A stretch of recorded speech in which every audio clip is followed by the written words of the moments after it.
O documentário a seguir retrata um pouco da história de mais de 50 anos do município de Vera, destacando o orgulho das pessoas que fazem parte dessa história. Um marco histórico de Vera é a Capelinha, Igreja Padre Antônio, tombada como Patrimônio Histórico de Mato Grosso. Ela situa-se ao lado da Igreja Católica São Judas Tadeu e ainda preserva sua arquitetura toda feita de madeira.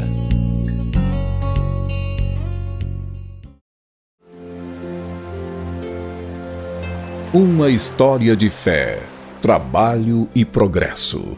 Localizada no coração do norte mato-grossense, Vera é mais do que um ponto no mapa. É um símbolo de coragem, fé e resiliência. Uma cidade que nasceu dos sonhos de desbravadores e cresceu sobre o alicerce do trabalho e da união. Quando Enio Pipino decidiu fundar Vera, ele sabia dos desafios. Não havia estradas, apenas a floresta. Mas a determinação dos pioneiros superou todas as adversidades. Com base nas pesquisas que eu acompanho, sobre os projetos de colonização, em especial aqui do norte mato-grossense, fazia parte da organização das empresas e do Estado a construção de escolas e igrejas para favorecer a fixação das famílias e o sucesso dos projetos de colonização. A história de Vera começou com os povos indígenas xinguanos, seus habitantes primitivos. Mas foi em 1971, com a chegada dos colonizadores, que o município começou a tomar forma. E aqui em Vera, como seu Enio e a esposa também eram bem religiosos, preocupados com a religiosidade do município, da gleba, eles buscaram a construção da igreja São Judas, a vinda do Padre Antônio para o local. Ele era o padre da paróquia, foi ele que construiu a Capela Padre Antônio. Ele atendia inicialmente as comunidades em volta de Sinop, que hoje são municípios, como Sorriso, Sinop, Santa Carmen, Feliz Natal. As organizações da igreja fortificou muito essas famílias, a igreja no caso, ela ajudou bastante as pessoas a não querer retornar para o local de origem e se fixarem aqui, fazer uma nova história e uma nova vida. Antigamente, quando eu cheguei nos meados de 1979, Vera praticamente era uma vila, uma população muito pequena, a maior parte do povo era nortista. A vida aqui, comunitária, era praticamente ou na igreja ou no campinho de futebol. Entre os marcos mais importantes de Vera está a Igreja Padre Antônio, a primeira a ser erguida nos projetos de colonização de Enio Pipino.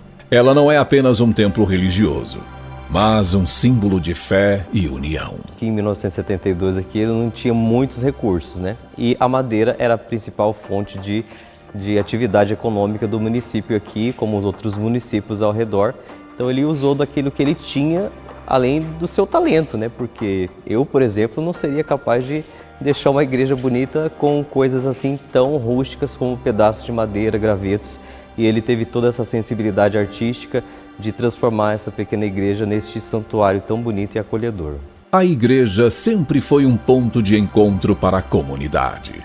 Foi a casa da comunidade por muito tempo, porque lá se recorda a devoção que se tem a São Judas Tadeu. Lá se recorda também o lugar que tantos batizados foram realizados desde o início da paróquia e da cidade de Vera. Matrimônios foram celebrados, grupos de jovens ali se encontravam. Em 2023, um mutirão de voluntários foi montado para restaurá-la, mostrando que a fé e a solidariedade ainda movem o nosso povo. Eu fiz um artigo sobre ela em 2016, contando um pouco sobre o vendaval que derrubou ela, como foi toda a reconstrução. E logo depois eu iniciei o TCC sobre a restauração em si.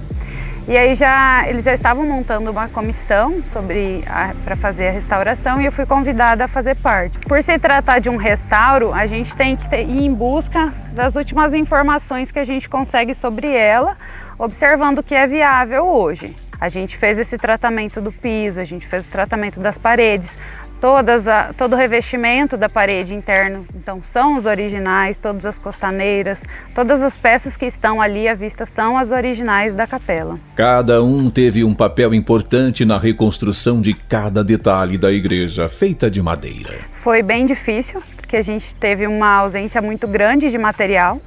Então tivemos que ir atrás de entrevistas, de fotos, de arquivos, para poder entender exatamente como é que era o processo, como é que eram as coisas. Então foi feito o projeto, detalhando o que seria feito em cada peça, em cada quadro da via sacra, em todas as costaneiras, qual seria o serviço, o que deveria ser feito nas peças, nas vigas, nos pilares, o telhado, toda a parte sustentável, toda a parte de iluminação. Então a gente fez todo esse projeto e aí passamos para a execução, que foi feito as peças mesmo mais detalhadas e pequenas do restauro Renato, e a parte de estrutura então foi o Carlinhos. A oportunidade disso daí hoje veio do meu falecido pai, porque a gente já teve a oportunidade de estar restaurando ela há um tempo atrás, quando ela caiu. E hoje a gente teve a oportunidade de voltar, pela profissão que a gente tem, de estar entrando nessa restauração, nesse restauro que teve, né? 5 pessoas praticamente para fazer o restauro, né? E bem demorado, né? Porque é uma dedicação extrema, né? Um trabalho bastante minucioso, mas estamos aí, finalizamos. É um negócio muito melindroso, então tipo assim, a gente teve que entrar com muito cuidado, porque era muito complicado isso daí. A gente ter o cuidado com as peças, né? A gente teve grandes peças ali que estavam deterioradas, né? Tem algumas costaneiras que quando a gente tirou elas são praticamente um papel de tão finas. Então a gente precisa devolver essas peças, mostrar que o tempo passou e fazer com que elas fiquem preservadas para aguentar o maior tempo possível. A gestão municipal também participou com suporte financeiro para bancar a restauração. A prefeitura, através de uma lei autorizativa, colocou R$150 mil como contrapartida financeira, toda a parte de paver também da capela, para engrandecer ainda mais a sua beleza. E nós fizemos esse contato com a Secretaria de Estado, a CECEL, para que viesse o Superintendente de Patrimônio Histórico do Estado de Mato Grosso para fazer uma avaliação, uma vistoria técnica, para ver quais eram as condições reais da capela e o que poderia ou não ser feito para não perder a sua originalidade. Então a contribuição do município, além de ser financeira e também com material de calçamento, é a contribuição de resgatar a história do município de Vera. Vera nasce e a Capela Padre Antônio nasce juntamente com o nosso município. É uma satisfação imensa para a gente poder estar trabalhando nessa parte, tanto pela carpintaria, pela profissão que a gente exerce, quanto pelo ponto turístico que virou a cidade. Então, tipo assim, a gente vai sentir que ao longo dos anos muita gente vai passar por aqui vendo isso daí e o nosso nome vai estar aí para poder representar o que foi feito. Eu estou aqui desde 92 e para mim é uma satisfação enorme, né? Porque nos criamos aqui, né? Eu morava aqui a 50, 100 metros daqui, então a infância foi aqui, com o bosque que tinha. A maioria dos meus amigos se criou aqui, né? Foi muito importante isso daqui. Vou deixar um legado legal. Uma experiência muito bonita é entrar na história de um povo, entrar na Capela Padre Antônio. E isso foi uma coisa que me deixou bem feliz quando eu comecei os estudos. Eu fiz uma entrevista, lancei uma entrevista e vieram muitas respostas boas, muitas memórias boas. Porque a capela, para muitos, ela foi o local de acolhimento quando chegaram. Quando se teve esse início da colonização de Vera, que foi uma colonização muito sofrida, então a capela, o padre, a igreja sempre foi aquele local de acolhimento para essa comunidade. Tem casamentos, tem batismos, então tem, além de toda essa parte histórica, tem essa parte que envolve o sentimento, que tem essas boas recordações de como tudo era.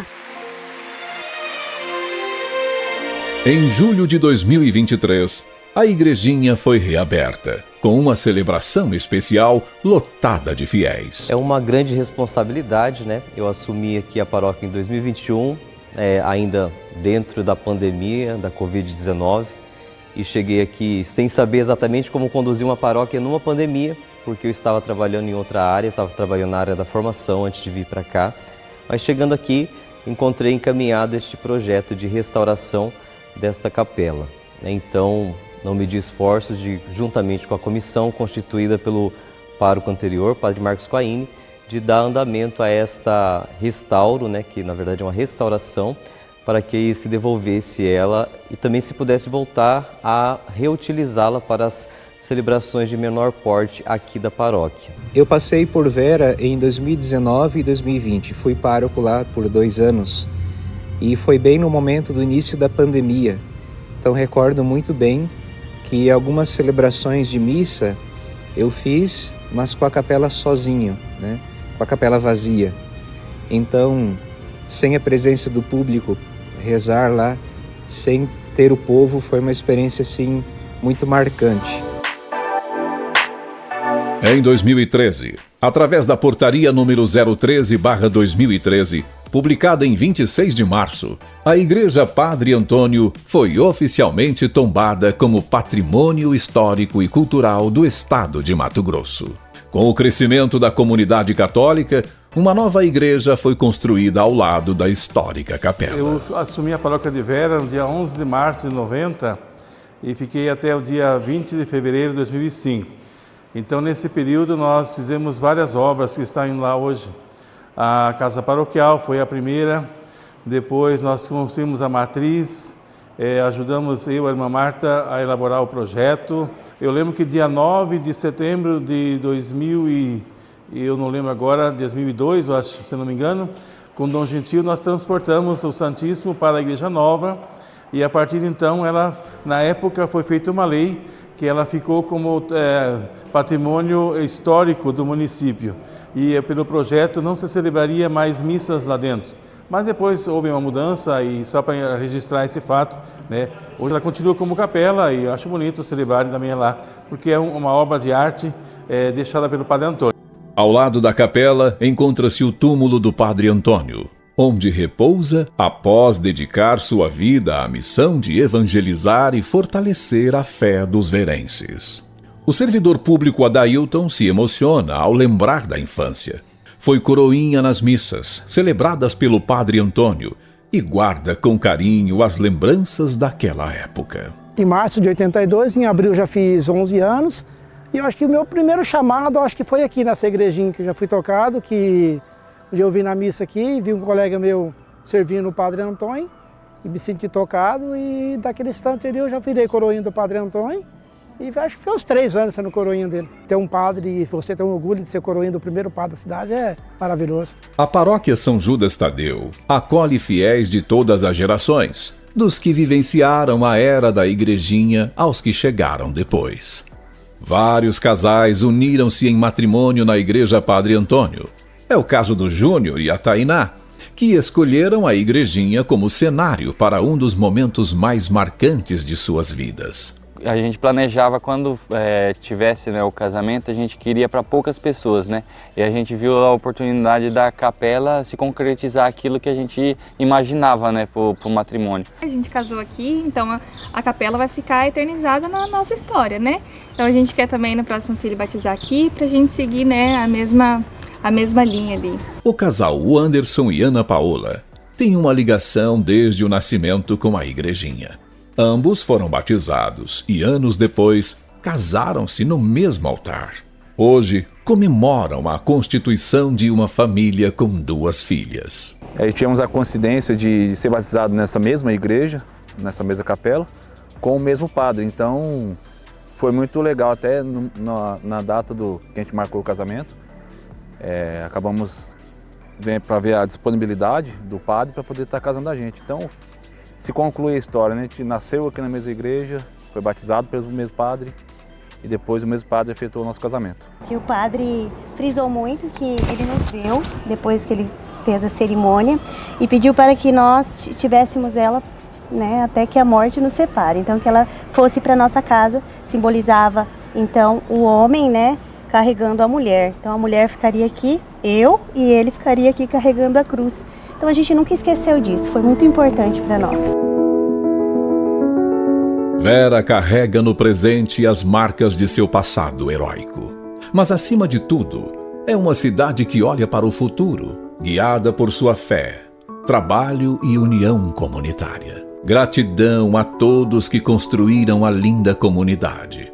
Dedicação especial ao Padre Antônio, que manteve a fé das pessoas, e os pioneiros que construíram a história da cidade. Então é um turismo para a população verense, é um turismo para quem vem de fora e é o nosso ponto de referência cultural hoje. Com o tempo, o progresso econômico chegou a Vera. A terra fértil e generosa impulsionou a agricultura, a pecuária de corte e na agroindústria, com destaque para a produção de grãos e suínos. Empresas como a Laminados GF, referência nacional em sustentabilidade e geração de empregos, fortaleceram a economia local. A chegada da Três Tentos, com uma mega estrutura para a produção de biodiesel, farelo de milho e soja, ampliou ainda mais o potencial de desenvolvimento do município, gerando emprego e renda. Vera não é apenas um município no mapa de Mato Grosso.